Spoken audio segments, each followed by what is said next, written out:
ಎಲ್ಲರಿಗೂ ವಿದ್ಯಾಶಕ್ತಿಯ ಗಣಿತ ವಿಭಾಗಕ್ಕೆ ಸ್ವಾಗತ. ನಾನಿವತ್ತು 10ನೇ ತರಗತಿಯ ಯಾವ್ದು ಹೇಳ್ರಿ, 2 ಚರಾಕ್ಷರಗಳಿರುವ ರೇಖಾತ್ಮಕ ಸಮೀಕರಣಗಳ ಜೋಡಿಗಳು ಆ ಪಾಠವನ್ನ ಲಾಸ್ಟ್ ಟೈಮ್ ಸ್ಟಾರ್ಟ್ ಮಾಡೇನಿ. ಅದ್ರ ಕಂಟಿನ್ಯೂ ಪಾಠನ ಇವತ್ತು ನಾನು ಮುಂದುವರಿಸ್ತಾ ಇದ್ದೇನೆ. ಯಾವ್ದಂದ್ರದು ನಾವೀಗ ಯಾವ್ಯಾವ ಕಲ್ತೀವಿ ಆಲ್ರೆಡಿ, ನಕ್ಷಾ ವಿಧಾನ, ಆಮೇಲೆ ಯಾವ್ದು ಹೇಳ್ರಿ ಆದೇಶ ವಿಧಾನ, ಆಮೇಲೆ ವರ್ಜಿಸುವ ವಿಧಾನವನ್ನ ಕಲ್ತಿದ್ದೆ. ಅದ್ರೊಳಗೆ ಇನ್ನೊಂದು ಪ್ರಾಬ್ಲಮ್ ಉಳಿದಿತ್ತದು, ಇಂಪಾರ್ಟೆಂಟ್ ಪ್ರಾಬ್ಲಮ್.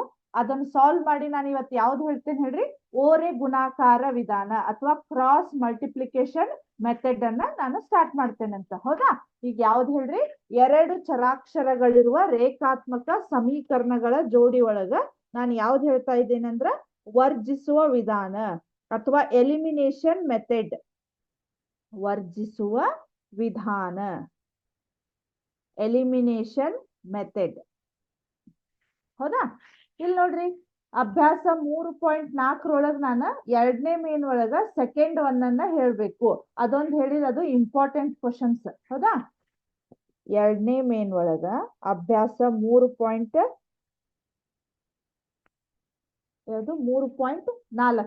ಒಂದ್ಸಲ ಕ್ವಶನ್ ಓದ್ತೇನೆ ನೋಡ್ರಿ. 5 ವರ್ಷಗಳ ಹಿಂದೆ ನೂರಿಯ ವಯಸ್ಸು ಸೋನುವಿನ ವಯಸ್ಸಿನ 3 ಪಟ್ಟು ಆಗಿತ್ತು. 10 ವರ್ಷಗಳ ಬಳಿಕ ನೂರಿಯ ವಯಸ್ಸು ಸೋನುವಿನ ವಯಸ್ಸಿನ 2 ಪಟ್ಟು ಆಗುತ್ತದೆ. ಹಾಗಾದರೆ ನೂರಿ ಮತ್ತು ಸೋನುವಿನ ವಯಸ್ಸೆಷ್ಟು? ಈಗಿನ ವಯಸ್ಸೆಷ್ಟು? ಹೌದಾ? ನೂರಿಯ ಈಗಿನ ವಯಸ್ಸು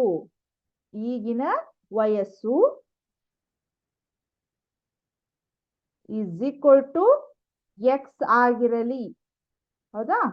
ಎಕ್ಸ್ ಆಗಿರಲಿ. ನೆಕ್ಸ್ಟ್, ಸೋನುವಿನ ವಯಸ್ಸು, ಇದು important question, very very important questions. ಯಾಕಂದ್ರೆ ಇದನ್ನ 3 ಮಾರ್ಕ್ಸಿಗೆ 4 ಮಾರ್ಕ್ಸಿಗೆ ಕೇಳೋ ಚಾನ್ಸ್ ಇರ್ತೈತಿ. ಕಂಪಲ್ಸರಿ ಅಂತಲ್ಲ, ಸಮ್ ಟೈಮ್ ಒಂದೊಂದು ಕ್ವಶನ್ ಪೇಪರ್ ಒಳಗ ಕೇಳಿದಾರೆ. ಹೌದಾ?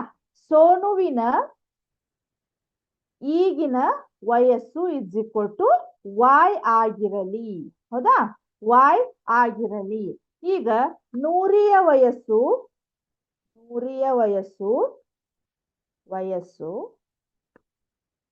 ಎಷ್ಟು ವರ್ಷಗಳ ಹಿಂದೆ ನೋಡ್ರಿ ಸ್ವಲ್ಪ? 5 ವರ್ಷಗಳ ಹಿಂದೆ.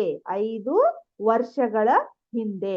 ಈ ಟೈಪ್ ಇದೇ ಸೇಮ್ ಟೈಪ್ ಕ್ವಶನ್ ಅನ್ನ ನಾನು ನಿಮಗ ಆದೇಶ ವಿಧಾನದೊಳಗೆ ಹೇಳೇನಿ. ಹೌದಾ? ಆದೇಶ ವಿಧಾನದೊಳಗೆ ಹೇಳೇನಿ ನೋಡ್ರಿ. 5 ವರ್ಷಗಳ ಹಿಂದೆ ಏನಾಗತ್ತೆ ಹೇಳ್ರಿ, ನಿಮ್ಗೆ ನೆನಪಿಲ್ಲ ಅಂದ್ರೆ ನಾ ಇನ್ನೊಂದ್ಸಲ ಹೇಳ್ತೇನೆ. ಈಗ ನಿಮ್ಗ 10th ಪ್ರೆಸೆಂಟ್ ವಯಸ್ಸು ಎಷ್ಟಿದೆ ಅಂದ್ರೆ, ಫಾರ್ ಎಕ್ಸಾಂಪಲ್ 16, 15, 17 ಇರ್ಬಹುದು. ನಾನ್ ನಿಮ್ಗೆ 5 ವರ್ಷದ ಹಿಂದ ಅಂದ್ರೆ ಎಷ್ಟು ವಯಸ್ಸದವ್ರು ಇದ್ರಿ ಅಂದ್ರೆ ನೀವ್ ಏನ್ ಮಾಡ್ತೀರಿ ಹೇಳ್ರಿ, 16 ಒಳಗ 5 ಮೈನಸ್ ಮಾಡ್ತೀರಿ. ಅವಾಗ ನಿಮ್ಗ ಈಗ 5 ವರ್ಷದ ಹಿಂದ 11 ವರ್ಷದವ್ರು ಇದ್ರಿ ಅಂತ ಹೇಳ್ತೀರಿ. ಸೊ ನಾನು ಅದಕ್ಕೆ ಈಗ ಏನ್ ಮಾಡ್ತೇನಿ, ಎಕ್ಸ್, ಈಗ ಪ್ರೆಸೆಂಟ್ ವಯಸ್ಸು ಎಕ್ಸ್ ಐತೆ ಅವ್ರದ್ದು, ಅದ್ರ ಹಿಂದ 5 ವರ್ಷ ಅಂದ್ರೆ ಎಕ್ಸ್ ಮೈನಸ್ 5. ಅರ್ಥಾಯ್ತಾ? ನೆಕ್ಸ್ಟ್, ಸೋನುವಿನ ವಯಸ್ಸು 5 ವರ್ಷಗಳ ಹಿಂದೆ. ಅದು ಕೂಡ ನಮಗೆ ಏನಾಗತ್ತೆ ಹೇಳ್ರಿ, ಸೇಮ್ y ಮೈನಸ್ 5 ಅಂತ ಆಗ್ತೈತಿ. ಬಟ್ ಕಂಡೀಷನ್ ಏನಿದೆ ನೋಡ್ರಿ, 5 ವರ್ಷಗಳ ಹಿಂದೆ ನೂರಿಯ ವಯಸ್ಸು ಸೋನುವಿನ ವಯಸ್ಸಿನ 3 ಪಟ್ಟು ಹೆಚ್ಚಾಗಿತ್ತು. ಸೊ ಇದು ನೂರಿಯ ವಯಸ್ಸು, ಇದು ಸೋನುವಿನ ವಯಸ್ಸು. ಸೋನುವಿನ ವಯಸ್ಸಿನಕ್ಕಿಂತ ಈ ನೂರಿಯ ವಯಸ್ಸು ಎಷ್ಟು ಪಟ್ಟು ಹೆಚ್ಚಾಗಿತ್ತಂತ? 3 ಪಟ್ಟು ಅಥವಾ 3ರಷ್ಟು. ಅಂದ್ರೆ ನಾ ಏನ್ ಮಾಡ್ಬೇಕು ಹೇಳ್ರಿ, ಇಲ್ಲಿ ಇಂಟು 3 ಮಾಡ್ಬೇಕು. ಈಗ ಇದನ್ನ ಯೂಸ್ ಮಾಡ್ಕೊಂಡು ನಾನು ಒಂದು ಇಕ್ವೇಶನ್ ಅನ್ನ ರೆಡಿ ಮಾಡ್ತೇನೆ ನೋಡ್ರಿ. X minus 5 is equal to, ಈ 3 ಒಳಗ್ ಹಾಕೋಣ. 3 ಇಂಟು y ಏನಾಗತ್ ನೋಡ್ರಿ, 3y minus 3 5 15. Next, x minus 3y ತಗೋಲಿ, ಇಲ್ಲಿ ಪ್ಲಸ್ 3y ಇದ್ದನ್ನ ಈ ಸೈಡ್ ತಗೋತೇನೆ, minus 3y minus 15 as it is ಅಲ್ಲೇ ಇದೆ. ಈ ಮೈನಸ್ 5 ಇದ್ದನ್ನ ಆ ಸೈಡ್ ಕಳಿಸ್ರಿ, ಏನಾಗತ್ ನೋಡ್ರಿ, ಪ್ಲಸ್ 5 ಆಗತ್ತ. So x minus 3y is equal to minus 15 plus 5 ಏನಾಗತ್ತವು? ವಿಜಾತೀಯ ಸಂಖ್ಯೆಗಳಾಗ್ತವು. ವಿಜಾತೀಯ ಸಂಖ್ಯೆಗಳಿದ್ರೆ ನಾವ್ ಏನ್ ಮಾಡ್ಬೇಕು ಹೇಳ್ರಿ, ಮೈನಸ್ ಮಾಡ್ಬೇಕು, ದೊಡ್ಡ ಅಂಕಿಯ ಹಿಂದಿನ ಚಿಹ್ನೆಯನ್ನ ಇಡ್ಬೇಕು. ಮೈನಸ್ 15 ಪ್ಲಸ್ 5 ಮಾಡಿದ್ರೆ ಎಷ್ಟಾಗತ್ತೆ ಹೇಳ್ರಿ, 10 ಬರ್ತೈತಿ. ಬಟ್ ದೊಡ್ಡ ಅಂಕಿ ಹಿಂದಿನ ಚಿಹ್ನೆ ಮೈನಸ್ ಬರ್ತೈತಿ. ಇದನ್ನ ನಾವೇನಂತ ಕರಿತೇವಿ? ಇಕ್ವೇಶನ್ ನಂಬರ್ 1 ಅಂತ ಕರಿತೇವಿ. ಅರ್ಥ ಆಯ್ತಾ? ಇದು ಬರೇ ನಾವು ಇಕ್ವೇಶನ್ 1 ಅನ್ನ ರೆಡಿ ಮಾಡ್ಕೊಂಡಿವಿ. ಈಗ ಇಕ್ವೇಶನ್ 2 ಅನ್ನ ಯಾವ ರೀತಿ ರೆಡಿ ಇದನ್ನ ಸ್ವಲ್ಪ ನಾವು ಸೈಡಿಗೆ ಬರ್ಕೊಳ್ಳಿ. ಏನ್ ಬಂದಿದೆ ಅಂದ್ರದು x minus 3y is equal to -10 ಅಂತ ಬಂದಿದೆ. ಹೌದಾ? ಯಾಕಂದ್ರೆ ಇನ್ನೊಂದು ಇಕ್ವೇಶನ್ ನಮಗ ಬರ್ತೈತಿ. ಇದನ್ನ ರಬ್ ಮಾಡಬಹುದು.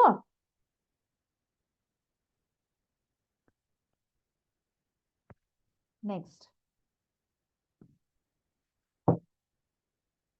ಆಮೇಲೆ ನೋಡ್ರಿ ಏನಾಗಿದೆ ಅಂದ್ರ 10 ವರ್ಷಗಳ ಬಳಿಕ ನೂರಿಯ ವಯಸ್ಸು ಸೋನುವಿನ ವಯಸ್ಸಿನ 2 ಪಟ್ಟು ಆಗುತ್ತದೆ. ಅಂದ್ರ ನೆಕ್ಸ್ಟ್ ಕ್ವಶನ್ ಏನಿದೆ ಅಂದ್ರ 10 ವರ್ಷಗಳ ಬಳಿಕ 10 ವರ್ಷಗಳ ಬಳಿಕ 10 ವರ್ಷಗಳ ಬಳಿಕ ನೂರಿಯ ವಯಸ್ಸು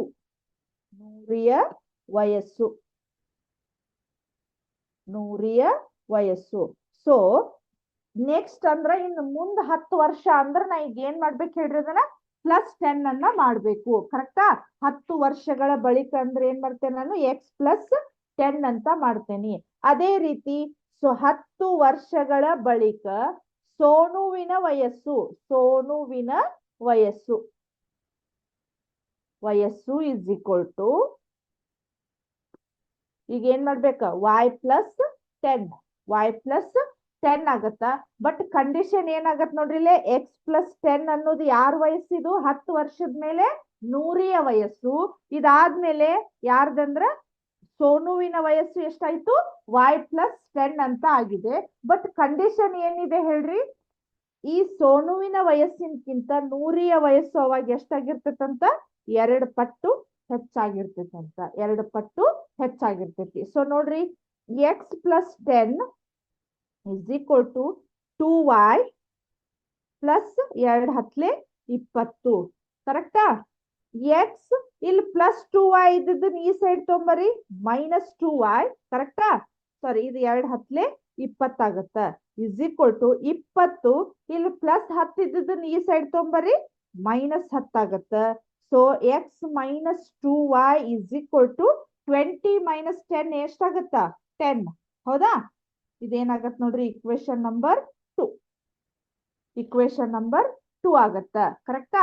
ಇವಾಗ ನಮಗ್ 2 ಇಕ್ವೇಶನ್ ಸಿಕ್ಕು. ಇನ್ಮೇಲೆ ನಾವ್ ಏನ್ ಮಾಡ್ಬೇಕು? ಎಲಿಮಿನೇಷನ್ ಮೆಥಡ್ ನಿಂದ ಈ ಪ್ರಾಬ್ಲಮ್ ಅನ್ನ ಸಾಲ್ವ್ ಮಾಡ್ಬೇಕು. ಅರ್ಥ ಆಯ್ತಾ?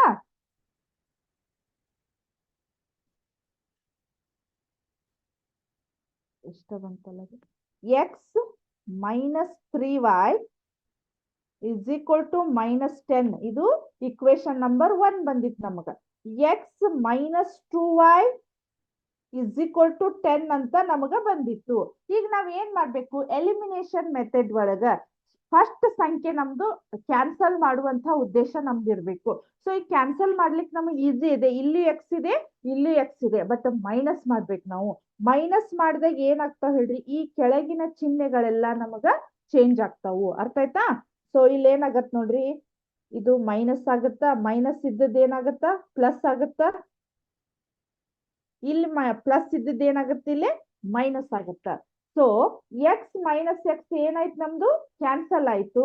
-3y + 2y ಅಂದ್ರ ವಿಜಾತಿಯ ಸಂಖ್ಯೆಗಳಾದವು ಅಥವಾ ವಿಜಾತಿಯ ಚಿಹ್ನೆಗಳಾದವು. ಅವಾಗ ನಾವ್ ಏನ್ ಮಾಡ್ಬೇಕು? ದೊಡ್ಡ ಸಂಖ್ಯೆ ಒಳಗ ಸಣ್ಣ ಸಂಖ್ಯೆಯನ್ನ ಮೈನಸ್ ಮಾಡ್ಬೇಕು. 3 - 2 ಎಷ್ಟಾಗತ್ತ? 1 ಆಗತ್ತ. 1 ಬರ್ದ್ರು ನಡಿತೈತಿ, ಬಿಟ್ರು ನಡಿತೈತಿ. ಬಟ್ ಚಿಹ್ನೆ ಯಾವ್ದು ಬರ್ತೈತಿ ನಮಗ? -y ಬರ್ತೈತಿ. ನೆಕ್ಸ್ಟ್ ಇಲ್ಲಿ ನೋಡ್ರಿ 10 ಏನದ? ಸಜಾತಿಯ ಚಿಹ್ನೆಗಳಿದ್ದಾಗ ನಾವ್ ಏನ್ ಮಾಡ್ಬೇಕು? ಕೂಡಿಸ್ಬೇಕು. 10 + 10 ಎಷ್ಟಾಗತ್ತ? 20. ಬಟ್ ಇವ್ ಯಾವ ಚಿಹ್ನೆ ಯಾವ್ದಿದೆ? ಇಲ್ಲಿ ಮೈನಸ್ ಇದೆ. ಸೊ ಈ ಮೈನಸ್ ಕ್ಯಾನ್ಸಲ್ ಆಗಿ ನಮ್ಗೆ ಎಷ್ಟಾಗತ್ತೆ ಹೇಳ್ರಿ? y ಇಸ್ ಈಕ್ವಲ್ ಟು 20 ಆಯ್ತು. ಕರೆಕ್ಟಾ? y ಇಸ್ ಈಕ್ವಲ್ ಟು 20 ಆಯ್ತು. ಈಗ ಇದನ್ನ ಯಾವ್ದಾದ್ರು ಒಂದು ಇಕ್ವೇಶನ್ ಒಳಗ್ ಹಾಕಿ ನಾವ್ ಏನ್ ಮಾಡ್ಬೇಕು ಹೇಳ್ರಿ? ಇನ್ನೊಂದು ಎಕ್ಸ್ ಬೆಲೆಯನ್ನ ಕಂಡುಹಿಡಿಬೇಕು. ಸೊ ಸಮೀಕರಣ 2ರಿಂದ ಸಮೀಕರಣ 2 ಏನಿದೆ ನೋಡ್ರಿ? ಇಲ್ಲಿದೆ. ಹೌದಾ? ನಾ ಇದನ್ನ ಯಾಕೆ ತಗೊಂಡೆ ಹೇಳ್ರಿ?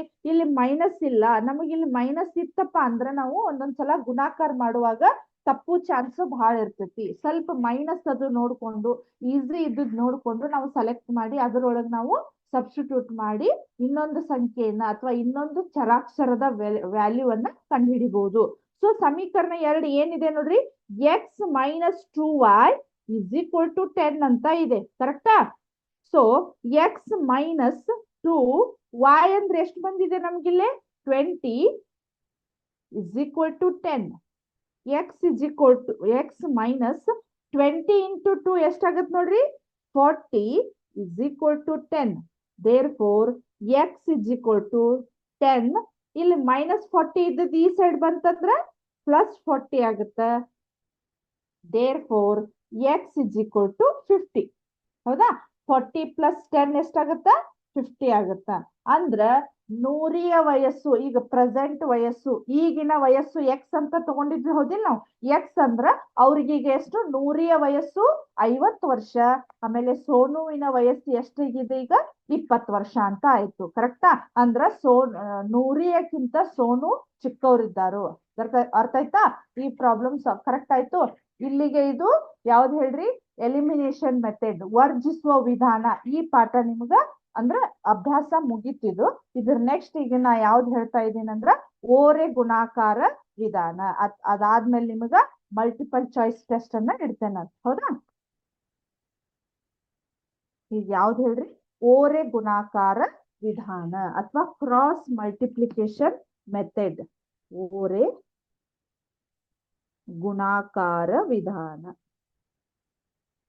ಅಥವಾ ಕ್ರಾಸ್ ಮಲ್ಟಿಪ್ಲಿಕೇಶನ್ ಮೆಥಡ್. ಓರೆ ಗುಣಾಕಾರ ವಿಧಾನ. ಅರ್ಥ ಆಯ್ತಾ?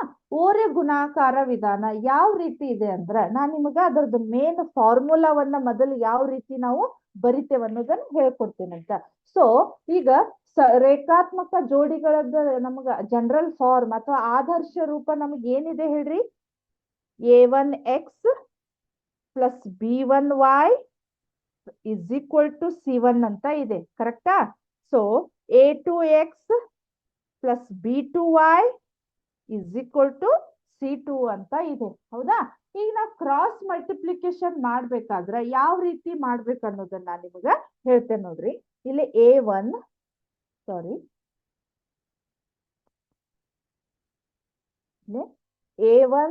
a2 ಇದನ್ನ b1 b2 ಇದು c1 ಇದು c2. ಕರೆಕ್ಟಾ? ಇದು ಯಾವ ರೀತಿ ಮಲ್ಟಿಪ್ಲಿಕೇಶನ್ ಮಾಡ್ಬೇಕಂದ್ರ ಇಲ್ಲಿ ನೋಡ್ರಿ a1 a2 ಯಾವ್ದಕ್ ಸಂಬಂಧಪಟ್ಟಿದೆ ಹೇಳ್ರಿ? ಅದು x ಗೆ ಸಂಬಂಧಪಟ್ಟಿದೆ. b1 b2 ಎದಕ್ ಸಂಬಂಧಪಟ್ಟಿದೆ? y ಗೆ ಸಂಬಂಧಪಟ್ಟಿದೆ. c1 c2 ಅನ್ನೋದು ಏನ್ ಹೇಳ್ರಿ? ಅದು ಸ್ಥಿರಾಂಕ ಅಥವಾ ಕಾನ್ಸ್ಟಂಟ್ ವ್ಯಾಲ್ಯೂ. ಅದ್ರ ಜೊತೆ ಯಾವುದೇ ನಿಮಗ ಚರಾಕ್ಷರ ಆಡ್ ಆಗಿಲ್ಲ. ಕರೆಕ್ಟಾ? ನಾ ಈಗ ಏನ್ ಮಾಡ್ತೇನೆ? ಎಕ್ಸ್ ವ್ಯಾಲ್ಯೂವನ್ನ ಕಂಡುಹಿಡಿತೇನೆ. ಹೌದಾ? ಎಕ್ಸ್ ವ್ಯಾಲ್ಯೂವನ್ನ ಯಾವ ರೀತಿ ಬರಿತೇನೆ ನೋಡ್ರಿ. ಎಕ್ಸ್ ವ್ಯಾಲ್ಯೂ ಇದ್ದಾಗ ನಾವ್ ಏನ್ ಮಾಡ್ಬೇಕಂದ್ರ ಇದನ್ನ ಫಸ್ಟ್ ಬಿಟ್ ಬಿಡ್ಬೇಕು. ಈ ಒಂದೇದ್ ಎಕ್ಸ್ ಅನ್ನ ಕಂಡು ಹಿಡಿಯಕತ್ತೇವಂದ್ರ ಇದನ್ನ ಬಿಟ್ ಬಿಡ್ಬೇಕ. ಅವಾಗ ನಾ ಏನ್ ಮಾಡ್ತೀನಿ? b1 ಇಂಟು c2 ನಾ ಯಾವ ರೀತಿ ಮಾಡ್ತೇನೆ ನೋಡ್ರಿ? ಇದು ಕ್ರಾಸ್ ಮಲ್ಟಿಪ್ಲಿಕೇಶನ್. ಕರೆಕ್ಟಾ? b1 into c2 minus b2 into c1 b2 into c1. Correct ಆಯ್ತು? ಇದು ನಮ್ದು ಎಕ್ಸ್ ವ್ಯಾಲ್ಯೂ. ಇನ್ನು ಇದೆ, ನಾ ಯಾವ ರೀತಿ ಫಾರ್ಮುಲಾವನ್ನ ಇದನ್ ಮಾಡ್ತೇನೆ ಅನ್ನೋದು ನೋಡ್ರಿ ನೀವು. ಅರ್ಥ ಆಯ್ತಾ? ಈಗ ನಾವು ಎಕ್ಸ್ ವ್ಯಾಲ್ಯೂ ಕಂಡು ಹಿಡಿಯಾಕತ್ತೇವಂದ್ರೆ ಇದನ್ನ ಬಿಟ್ ಬಿಡ್ಬೇಕು, ಇದನ್ನ ಗುಣಾಕಾರ ಮಾಡ್ಬೇಕು. ಅರ್ಥ ಆಯ್ತಾ? Next is equal to y ಹೋಗೋಣಂತ ಈಗ. ಹೌದಾ? y ಇಸ್ ಈಕ್ವಲ್ ಟು ಅಂದಾಗ ನಾವ್ ಏನ್ ಮಾಡ್ಬೇಕು? ಇದನ್ನ ಬಿಟ್ ಬಿಡ್ಬೇಕು. ಕರೆಕ್ಟಾ? ಈಗ ಇದನ್ನ ತಗೊಂಡ್ವಿ ಅಂದ್ರೆ ಇದ್ರ ಮುಂದೆ ಏನ್ ಸಂಖ್ಯೆ ಬರ್ತೈತಿ ಅಂದ್ರೆ ನಮಗೆ a1 a2 ಬರ್ತೈತಿ. ಕರೆಕ್ಟಾ? a1 a2 ಇದ್ರ ಮುಂದೆ ಸಂಖ್ಯೆ ಬರ್ತೈತಿ. ಅಂದ್ರೆ ಇದನ್ನ ನಾವು ಈಗ ಒಂದೇನಂದ್ರ ಈಗ ಟ್ರಯಾಂಗಲ್ ಶೇಪ್ ಒಳಗ, ಹೌದಾ, ನೀವೀಗ 3 ಜನ ನಿಂತು ಬಾಲ್ ಆಡ್ತಾ ಇದ್ದೀರಿ ಅಂತ ತಿಳ್ಕೊರಿ. ಹೌದಾ? 3 ಜನ, ಇಲ್ಲೊಬ್ರು ಎ ಅನ್ನೋರು ನಿಂತಾರು, ಇಲ್ಲಿ ಬಿ, ಇಲ್ಲಿ ಸಿ ಅನ್ನೋರು ನಿಂತಾರ. ಕರೆಕ್ಟಾ? ಈಗ ನೀವು ಎ ದಿಂದ ಇಲ್ಲೊಬ್ರಿಗೆ ಬಾಲ್ ಹಾಕಿದ್ರಿ ಅಂದ್ರ ಇವ್ರು ಬಿ ದಿಂದ ಸಿ ಬಾಲ್ ಹಾಕ್ತಾರ. ಉಲ್ಟಾ ಸಿ ದಿಂದ ಮತ್ತೆ ಎಲ್ಲಿಗೆ ಬರ್ಬೇಕದ ಆ ಕಡೆ ಎಲ್ಲೂ ಹೋಗಂಗಿಲ್ಲದ. ಉಲ್ಟಾ ಅವ್ರು ಎಲ್ಲಿಗೆ ಬರ್ತಾರ? ಮತ್ತ ಏಕನ ಅವ್ರು ಏನ್ ಮಾಡ್ತಾರ ಹೇಳ್ರಿ? ಬಾಲ್ ಅನ್ನ ಹಾಕ್ತಾರೋ. ಅದೇ ರೀತಿ ಈಗ ನೋಡ್ರಿ ಬಿ ಮುಗ್ದೆ ತಂದ್ಮೇಲೆ ಸಿ ಎತ್ತಿದ್ಮೇಲೆ ಇದ್ರ ನೆಕ್ಸ್ಟ್ ನಮಗ್ ಇಲ್ಲೇ ಬರ್ತೈತಿ ಹೋದಿಲ್ಲ ಇದು A1 A2 ಅಂತ ಬರ್ತೈತಿ. ಸೊ ಇದನ್ನ ಕಂಡು ಹಿಡಾಕತ್ತೇವಂದ್ರ ನಾ ಈಗ ಏನ್ ಮಾಡ್ತೇನಿ C1 into A2 minus C2 into A1 C2 into A1 is equal to ಅರ್ಥ ಆಯ್ತಾ C1 ಇಂಟು A1 ಆಯ್ತು. ಸೊ ಇಲ್ಲಿ ಬರೆಯುವುದಿಲ್ಲ ಇಲ್ಲಿ ಬರೀತೇನೆ ನೋಡ್ರಿ ಇದನ್ನ ಸಿ ಇಸ್ ಈಕ್ವಲ್ ಟು ಇಲ್ಲಿ ಸಿ ಅನ್ನೋದ್ ಬದಲಿ ನಾ ಏನ್ ಮಾಡ್ತೇನೆ 1 ಅಂತ ಬರೀತೇನೆ ಹೌದಾ 1 ಅಂತ ಬರ್ದಾಗ ಈಗ ಇದನ್ನ ಕಂಡು ಹಿಡಿಯಾಕತ್ತೇವಂದ್ರೆ ಇದನ್ನ ಬಿಟ್ ಬಿಡೋಣ ಅಂತ ಅರ್ಥ ಆಯ್ತಾ ಇದನ್ನ ಬಿಟ್ಟಾಗ ನಮ್ಗೆ ಏನಾಗತ್ ನೋಡ್ರಿ A1 ಇಂಟು B2 ಕಾಣಿಸ್ತಾ ಇದೆ A1 ಇಂಟು B2 ಅರ್ಥ ಆಯ್ತಾ next A2 into B1 minus A2 into B1 ಕರೆಕ್ಟಾ ಸ್ವಲ್ಪ ಕಾಂಪ್ಲಿಕೇಶನ್ ಐತಿ ಅಂದ್ರೆ ನೆನಪಿಟ್ಕೊಳ್ಳೋದು ಬಟ್ ಇದು ಟೆಕ್ನಿಕಲ್ ವೈಸ್ ನೀವು ನೆನಪಿಟ್ಕೊಂಡ್ರೆ ಈಸಿಯಾಗಿ ನೀವು ಮಾಡಬಹುದು ಅರ್ಥ ಆಯ್ತಾ ಈಗ ನೋಡ್ರಿ ಸೊ ನನಗೆ ಎಕ್ಸ್ ವ್ಯಾಲ್ಯೂ ಬೇಕಾಗಿದೆ ಅಂದ್ರೆ ನಾ ಈಗ ಇದನ್ನ ಏನ್ ಮಾಡ್ತೇನೆ ಎಕ್ಸ್ ಇಕ್ವಲ್ ಟು ಇದನ್ನ ಬರೀತೇವಲ್ಲ ಇದನ್ನ ಏನ್ ಮಾಡಿಬಿಡ್ತೇನೆ ಓರೆ ಗುಣಾಕಾರದ ಮುಖಾಂತರ ಇದನ್ನ B1 ಈ B1 ಇದನ್ನ ಏನ್ ಮಾಡ್ತೇನೆ ಇಲ್ಲಿ ಕಳಿಸ್ಬಿಡ್ತೇನೆ ಅಂದ್ರೆ ಎಕ್ಸ್ ಇಕ್ವಲ್ ಟು ಅಂದ್ರೆ ಏನಾಗತ್ ನೋಡ್ರಿ ನಮಗ B1 C2 minus B2 C1 divided by A1 B2 minus A2 B1 minus A2 B1 ಆಯ್ತು ಕರೆಕ್ಟಾ ಇದನ್ನ ಏನ್ ಮಾಡ್ತೇನೆ ಇಲ್ಲಿ ಕಳಿಸಿದೆ next y is equal to ಇದು ಸೇಮ್ ಇದನ್ನ ಏನ್ ಮಾಡ್ತೇನೆ ನಾನು ಇಲ್ಲಿ ಕಳಿಸ್ತೇನೆ ಅರ್ಥ ಆಯ್ತಾ ಇದನ್ನ C1 A2 minus C2 A1 divided by A1 B2 minus A2 B1 ಅಂತ ಇದೆ ಕರೆಕ್ಟಾ A1 B2 ನೋಡೋಣ ಈಗ ನೆಕ್ಸ್ಟ್ ಅಭ್ಯಾಸಕ್ಕೆ ಹೋಗೋಣ ಕರೆಕ್ಟ್ ಆಯ್ತೇನೋ ಹೌದಾ B1 C2 B2 C1 C1 A2 C2 A1 ಆಮೇಲೆ A1 B2 A2 B1 correct ಆಯ್ತು ಇದು ನಮಗೆ ಏನಾಗ್ತೈತಿ ಮೇನ್ ಇದು ಓರೆ ಗುಣಾಕಾರದಲ್ಲಿ ಎಕ್ಸ್ ವ್ಯಾಲ್ಯೂ ಕಂಡು ಹಿಡಿಯುವಂತಹ ಸೂತ್ರ ಇದು y ವ್ಯಾಲ್ಯೂವನ್ನ ಕಂಡು ಹಿಡಿಯುವಂತ ಸೂತ್ರ ಇದನ್ನ ಬಳಸಿ ನಾವ್ ಏನ್ ಮಾಡ್ಬೇಕು ಹೇಳ್ರಿ ಈಗ ಓರೆ ಗುಣಾಕಾರ ವಿಧಾನದಿಂದ ನಿಮಗೆ ಏನ್ ಮಾಡ್ಬೇಕು ಈ ಪ್ರಾಬ್ಲಮ್ಸ್ ಗಳನ್ನ ಸಾಲ್ವ್ ಮಾಡೋಣಂತ ಈಗ ಅರ್ಥ ಆಯ್ತಾ ಅಭ್ಯಾಸ 3.5 ಅಭ್ಯಾಸ 3.5 ಕರೆಕ್ಟಾ ಏನಿದೆ ಅಂತ ನೋಡೋಣ ಕ್ವಶನ್ ಓದ್ತೇನೆ ನೋಡ್ರಿ ಕೆಳಗಿನ ರೇಖಾತ್ಮಕ ಸಮೀಕರಣಗಳ ಜೋಡಿಗಳಲ್ಲಿ ಯಾವುದಕ್ಕೆ ಅನನ್ಯ ಪರಿಹಾರ ಅಥವಾ ಅಪರಿಮಿತ ಸಂಖ್ಯೆಯ ಪರಿಹಾರಗಳಿರುತ್ತವೆ ಯಾವುದಕ್ಕೆ ಪರಿಹಾರವಿರುವುದಿಲ್ಲ ಅನನ್ಯ ಪರಿಹಾರ ಇರುವುದಾದರೆ ಓರೆ ಗುಣಾಕಾರ ವಿಧಾನದಿಂದ ಅದನ್ನು ಕಂಡು ಹಿಡಿಯಿರಿ ಅಂತ ಕೇಳಿದಾರ ಅವರು ಅನನ್ಯ ವಿಧಾನ ಅಂದ್ರೆ ಏನ್ ಬರ್ಬೇಕು ನಮ್ಗೆ ಹೇಳ್ರಿ ಕಂಡೀಷನ್ ಏನಿದೆ ಹೇಳ್ರಿ A1 by A2 is not equal to B1 by B2 ಇದ್ರ ಮಾತ್ರ ನಾವು ಈ ಓರೆ ಗುಣಾಕಾರವನ್ನ ಕಂಟಿನ್ಯೂ ಮಾಡ್ಬೇಕು ಇಲ್ಲ ಅಂದ್ರೆ ಇದು ಅಲ್ಲ ಹೌದಾ ಈಗ ನೋಡೋಣ ಯಾವ್ದು ಫಸ್ಟ್ ಒನ್ ಏನಿದೆ ಅಂತ ನೋಡೋಣ ಫಸ್ಟ್ ಚೆಕ್ ಮಾಡೋಣ ಅಂತ ಫಸ್ಟ್ ಒನ್ ಏನಿದೆ x minus 3y minus 3 is equal to 0 ಕರೆಕ್ಟಾ 3x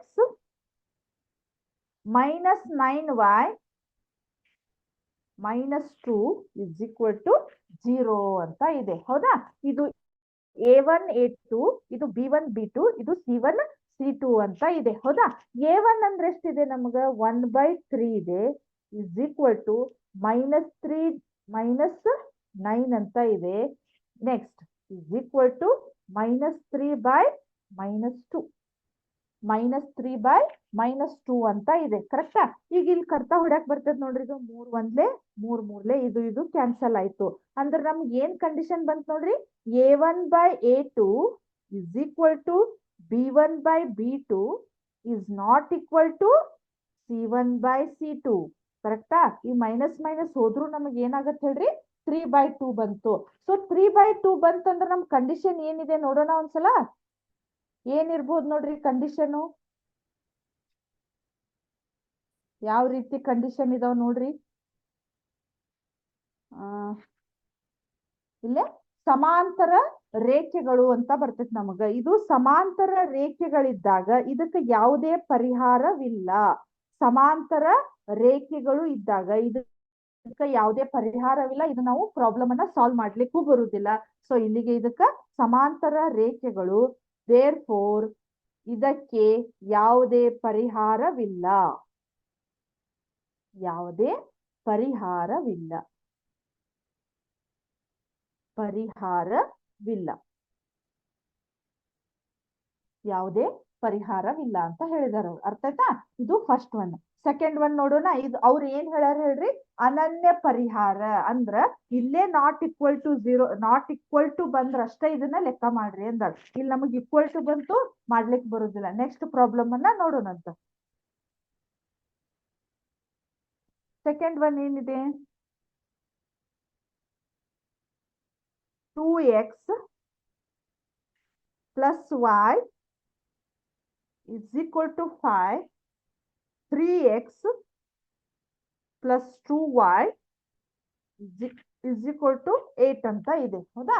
ಈಗ ನೋಡ್ರಿ ಏನ್ ಬರ್ತೈತಂತ, a1 by a2, b1 by b2, c1 by c2 ಅಂತ ಇದೆ. ಸೊ a1 by a2 ಅಂದ್ರೆ 2 by 3 is equal to 1 by 2 is equal to 5 by 8 ಅಂತ ಇದೆ. ಹೌದಾ? ಇಲ್ಲಿ ನೋಡ್ರಿ ಕಟ್ತಾ ಹೊಡೆದ್ರದ್ದು ಎಲ್ಲಾದ್ರೂ ನಮಗೆ ಈಕ್ವಲ್ ಆಗ್ತಾವೆ ನೋಡ್ರಿ, ಆಗುದಿಲ್ಲವು. ಹೌದಾ? ಇವಾಗ ನಾವ್ ಏನ್ ಮಾಡ್ಬೇಕು ಹೇಳ್ರಿ, ಇದು ನಾಟ್ ಈಕ್ವಲ್ ಟು ಬಂತು. Therefore a1 by a2 is not equal to b1 by b2 ಇದ್ದಾಗ ನಮಗ್ ಇದಕ್ಕ ದೇರ್ ಫೋರ್ ಇದಕ್ಕೆ ಅನನ್ಯ ಪರಿಹಾರವಿದೆ. ಇದಕ್ಕೆ ಅನನ್ಯ ಅಂದ್ರ ಒಂದೇ ಒಂದು ಪರಿಹಾರ, ಅಥವಾ ರೇಖೆಗಳು ಇಲ್ಲಿ ಏನಾಗತ್ತೆ ಹೇಳ್ರಿ, ಛೇದಿಸುತ್ತವೆ, ಪರಿಹಾರವಿರುತ್ತದೆ. ಅವ್ರು ನಮ್ಗೆ ಏನ್ ಹೇಳಿದಾರೆ ಹೇಳ್ರಿ, ಅನನ್ಯ ಪರಿಹಾರ ಇದ್ರ ಅದನ್ನ ನಮ್ಗ ಓರೆ ಗುಣಾಕಾರ ವಿಧಾನದಿಂದ ಮಾಡ್ರಿ ಅಂತ ಹೇಳಿದಾರು. ಕರೆಕ್ಟಾ? ಈಗ ನಾನು ಇದು ಅನನ್ಯ ಪರಿಹಾರ ಇದೆ ಅಂತ ಹೇಳೇನಿ. ಈಗ ನಿಮ್ಗೆ ಏನ್ ಮಾಡ್ತೇನಿ, ಮಲ್ಟಿಪಲ್ ಚಾಯ್ಸ್ ಕ್ವಶನ್ಸ್ ಗಳನ್ನ ಕೇಳ್ತೇನಿ. ಅದ್ ಇನ್ನೂ ಟೈಮ್ ಇದ್ದಂತ ಇದನ್ನ ಈ ಪ್ರಾಬ್ಲಮ್ ಅನ್ನ ಕಂಟಿನ್ಯೂ ಮಾಡೋಣ ಅಂತ. ಅರ್ಥ ಆಯ್ತಾ? ಯಾಕಂದ್ರೆ ಅಲ್ಲಿ ಮತ್ ನಮಗ ಹರಿಬರಿ ಆಗ್ಬಾರ್ದು. ಇದು ಕ್ವೆಶನ್ ಇಷ್ಟೇ ಇರ್ಲಿ. ಕರೆಕ್ಟಾ? ಈಗ multiple choice questions.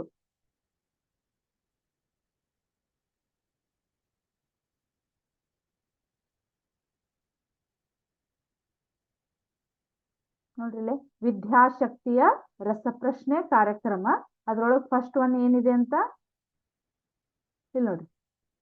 3x minus 5 is equal to 7, minus 6 plus 10 is equal to 7.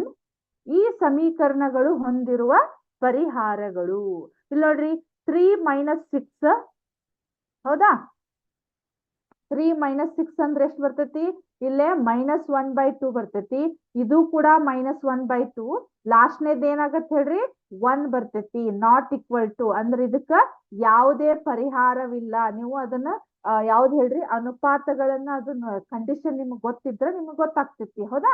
ಇಲ್ಲಿ ಏನಾಗತ್ತೆ ಹೇಳ್ರಿ, ಯಾವುದೇ ಪರಿಹಾರವಿಲ್ಲ. Option C is the right answer. Next, 15x minus 14y plus 11 is equal to 0. ಈ ಸಮೀಕರಣಕ್ಕೆ ಎಷ್ಟು ಪರಿಹಾರಗಳಿವೆ ಅಂದ್ರೆ ಇಲ್ಲಿ ನಮ್ಗ ನೀವು ಅರ್ಥ ಮಾಡ್ಕೋಬೇಕು. 2 ಚರಾಕ್ಷರ ಇದಾವಂದ್ರೆ 2 ಪರಿಹಾರಗಳನ್ನ ಇರ್ತಾವು. ಅರ್ಥ ಆಯ್ತಾ? 2 ಚರಾಕ್ಷರ, ಇಲ್ಲಿ x ಅನ್ನೋದೊಂದು ಚರಾಕ್ಷರ ಮತ್ತ y ಅನ್ನೋದೊಂದು ಚರಾಕ್ಷರ. ಆ ರೀತಿ 2 ಚರಾಕ್ಷರಗಳು ಇದ್ದು ಅಂದ್ರ ನಮ್ಗ ಆಟೋಮೆಟಿಕ್ಲಿ ಎಷ್ಟು ಪರಿಹಾರ ಬರ್ತಾವು?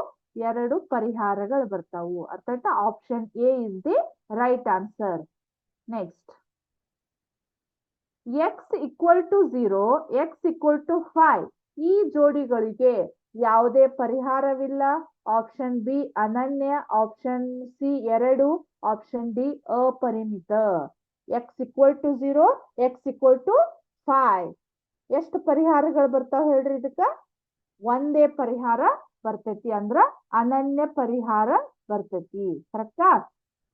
ನೆಕ್ಸ್ಟ್, ರೇಖಾತ್ಮಕ ಸಮೀಕರಣಗಳ ಜೋಡಿಗಳು ಸ್ಥಿರವಾಗಿದ್ದರೆ ಆ ರೇಖೆಗಳು ರೇಖಾತ್ಮಕ ಸಮೀಕರಣಗಳ ಜೋಡಿಗಳಲ್ಲಿ ನಾವು ಸ್ಥಿರ ಮತ್ತು ಅಸ್ಥಿರವನ್ನ ನೋಡ್ತೇವಿ. ಯಾವಾಗ ಸ್ಥಿರ ಅಂತ ಹೇಳ್ರಿ? ಆಪ್ಷನ್ ಎ ಛೇದಿಸುತ್ತವೆ, ಆಪ್ಷನ್ ಬಿ ಸಮಾಂತರ, ಆಪ್ಷನ್ ಸಿ ಐಕ್ಯ, ಆಪ್ಷನ್ ಡಿ ಛೇದಿಸುತ್ತವೆ ಅಥವಾ ಐಕ್ಯಗೊಳ್ಳುತ್ತವೆ. ನಮ್ ಕಂಡೀಷನ್ ಗೊತ್ತಿದೆ ನಮಗ ಯಾವಾಗ ಸ್ಥಿರ ಅಂತೇವಂದ್ರ ನಾವು ಆಪ್ಷನ್ ಡಿ.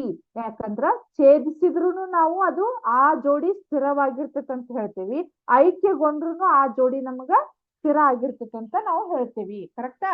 ಅಂದ್ರೆ ನಮ್ದು ಏನಾಯ್ತು ಹೇಳ್ರಿ? Option D is the right answer. Next, x is equal to -4, y is equal to -5 ಗಳನ್ನು ನಕ್ಷೆಯ ರೂಪದಲ್ಲಿ ವ್ಯಕ್ತಪಡಿಸಿದಾಗ, ಅಥವಾ ನಾವ್ ಏನ್ ಮಾಡ್ತೇವಿ, ನಿರ್ದೇಶಾಂಕ ರೇಖಾಗಣಿತದೊಳಗ್ ಬರಿಬೇಕಾದ್ರ, ಹಿಂಗ್ ಬ್ರಾಕೆಟ್ ಒಳಗ್ ಬರಿಬೇಕಾದ್ರ ಫಸ್ಟ್ ಯಾವ ವ್ಯಾಲ್ಯೂ ಬರಿತೇವಿ, ಸೆಕೆಂಡ್ ಯಾವ ವ್ಯಾಲ್ಯೂ ಬರಿತೇವಿ? ನೋಡ್ರಿಲೆ, -4 5 ಇದೆ, -5 -4 ಇದೆ, -4 -5 ಇದೆ, 4 ಮತ್ತು 5 ಇದೆ. ಅಂದ್ರೆ ನಮ್ದು ಆಪ್ಷನ್ ಯಾವ್ದು ಕರೆಕ್ಟ್ ಹೇಳ್ರಿ? ಇಲ್ಲಿ ಎಕ್ಸ್ ವ್ಯಾಲ್ಯೂ -4 ಇದೆ, y ವ್ಯಾಲ್ಯೂ -5 ಅಂದಾಗ ಇದು option C is the right answer ಆಗುತ್ತೆ. ಕರೆಕ್ಟಾ? ಈ ರೀತಿ ನಾವು ಬ್ರಾಕೆಟ್ ಒಳಗೆ ಯಾವಾಗಿದ್ರು ಫಸ್ಟ್ ಎಕ್ಸ್ ವ್ಯಾಲ್ಯೂ ಅನ್ನ ಬರಿಬೇಕು, ಆಮೇಲೆ ನೆಕ್ಸ್ಟ್ y ವ್ಯಾಲ್ಯೂ ಅನ್ನು ಬರಿಬೇಕು. ಅವ್ರು ಡೈರೆಕ್ಟ್ ನಮಗ್ ಪಾಯಿಂಟ್ ಅನ್ನ ಕೊಟ್ಟಿದಾಗ ಇಲ್ಲಿ ಯಾವ್ದು ಎಕ್ಸ್ ರೀ ಯಾವ್ದು y ಅಲ್ಲ, ನೀವು ಕರೆಕ್ಟ್ ಆಗಿ ಅರ್ಥ ಮಾಡ್ಕೋಬೇಕು. ಫಸ್ಟ್ನೇದು ಎಕ್ಸ್, ನೆಕ್ಸ್ಟ್ ಇದು y ಅಂತ ಹೇಳಿ. ಕರೆಕ್ಟಾ? Next, x plus 3y is equal to 10 ಇದ್ದಾಗ y is equal to 4 ಆದರೆ x ನ ಬೆಲೆ ಅಂದ್ರ y ಇದ್ದಲ್ಲಿ ನಾವ್ ಎಷ್ಟ್ ಹಾಕ್ಬೋದು ಹೇಳ್ರಿ? 4 ಹಾಕ್ತೇವೆ. ಕರೆಕ್ಟಾ? 4 ಹಾಕಿದಾಗ ಎಷ್ಟಾಗತ್ತ? 3 4 12 ಆಗತ್ತ. x is equal to ಆದಾಗ 12 ಈ ಸೈಡ್ ತೊಂಬರಿ, -12 ಆಗತ್ತ. -12 10 ಕಳೆದ್ರೆ ನಮ್ಗೆ ಎಷ್ಟು ಬರ್ತೈತಿ ಹೇಳ್ರಿ? -2 ಬರ್ತೈತಿ. ಅಂದ್ರ ಆಪ್ಷನ್ ಯಾವ್ದಿದೆ ನೋಡ್ರಿ? Option 2. Option A is -2, option B 2 ಇದೆ, ಆಪ್ಷನ್ ಸಿ 4, ಆಪ್ಷನ್ ಡಿ 5 ಇದೆ. ಅಂದ್ರೆ ಆನ್ಸರ್ ನಮ್ದು ಯಾವ್ದು ಹೇಳ್ರಿ? Option A is the right answer, -2. Next, ಎರಡು ಚರಾಕ್ಷರಗಳಿರುವ ರೇಖಾತ್ಮಕ ಸಮೀಕರಣಗಳು ಎಷ್ಟು ಚರಾಕ್ಷರಗಳನ್ನು ಹೊಂದಿರುತ್ತವೆ? ಆ ಪ್ರಶ್ನೆ ಒಳಗ ನಮಗೆ ಏನಾಗಿದೆ? ಉತ್ತರನು ಬಂದ್ಬಿಟ್ಟಿದೆ. ಎರಡು ಚರಾಕ್ಷರಗಳಿರುವ ರೇಖಾತ್ಮಕ ಸಮೀಕರಣಗಳು ಎಷ್ಟು ಚರಾಕ್ಷರಗಳನ್ನು ಹೊಂದಿರ್ತಾವು? Option A 1, option B 2, option C 4, option D 3 ಅಂತ ಇದೆ. ಹಂಗಾರೆ ಎಷ್ಟು ಚರಾಕ್ಷರಗಳನ್ನು ಹೊಂದಿರ್ತೈತಿ? Option B is the right answer. Next, ರೇಖಾತ್ಮಕ ಸಮೀಕರಣಗಳ ಜೋಡಿಗಳ ಯಾವ ವಿಧಾನವು ನಕ್ಷೆಯ ರೂಪದಲ್ಲಿ ಬಿಡಿಸಲಾಗುತ್ತದೆ? ಜೋಡಿಗಳನ್ನ ನಕ್ಷೆಯ ರೂಪದಲ್ಲಿ ಯಾವ ಬಿಡಿಸಲಾಗ್ತದೆ ಹೇಳ್ರಿ? ಆಪ್ಷನ್ ಎ ಆದೇಶ ವಿಧಾನ, ಆಪ್ಷನ್ ಬಿ ವರ್ಜಿಸುವ ವಿಧಾನ, ಆಪ್ಷನ್ ಸಿ ಓರೆ ಗುಣಾಕಾರ ವಿಧಾನ, ಆಪ್ಷನ್ ಡಿ ನಕ್ಷಾ ವಿಧಾನ ಅಂತ ಇದೆ. ಕರೆಕ್ಟಾ? ಸೊ ಅದಕ್ಕಂದ್ರೆ ಯಾವ್ದು ನಕ್ಷಾ ರೂಪ? ನಕ್ಷೆ ಅಂದ್ರೆ ಅಲ್ಲಿ ಕ್ವಶನ್ ಒಳಗ ನಮಗ್ ಉತ್ತರ ಅಂತ ಗೊತ್ತಾದಂಗ ಆಯ್ತು. So option D is the right answer. Next, ಒಂದ್ ಸೆಕೆಂಡ್. ರೇಖಾತ್ಮಕ ಸಮೀಕರಣಗಳು ಜೋಡಿಗಳು ಅಸ್ಥಿರವಾಗಿದ್ದಾಗ ಪರಿಹಾರಗಳು. ಅಸ್ಥಿರವಾಗಿದ್ದಾಗ ಎಷ್ಟು ಪರಿಹಾರಗಳು ಬರ್ತಾವು ಅಥವಾ ಎಷ್ಟು ವ್ಯಾಲ್ಯೂ ಬರ್ತಾವಂತ ಕೇಳ್ತಾ ಇದ್ದಾರೆ ಅವರು. Option A 1, option B 2, option C 4, option D ಯಾವುದೇ ಪರಿಹಾರವಿಲ್ಲ. ಅಸ್ಥಿರ ಅಂದ್ರೆ ಏನಾಗತ್ತೆ ಹೇಳ್ರಿ? ರೇಖೆಗಳು ಸಮಾಂತರವಾಗಿರ್ತಾವು. ಆ ರೇಖೆಗಳು ಸಮಾಂತರವಾಗಿದ್ದು ಅಂದ್ರೆ ಅದಕ್ಕ ಯಾವುದೇ ಪರಿಹಾರವಿಲ್ಲ. Option D is the right answer. ಕರೆಕ್ಟಾ? ನೆಕ್ಸ್ಟ್,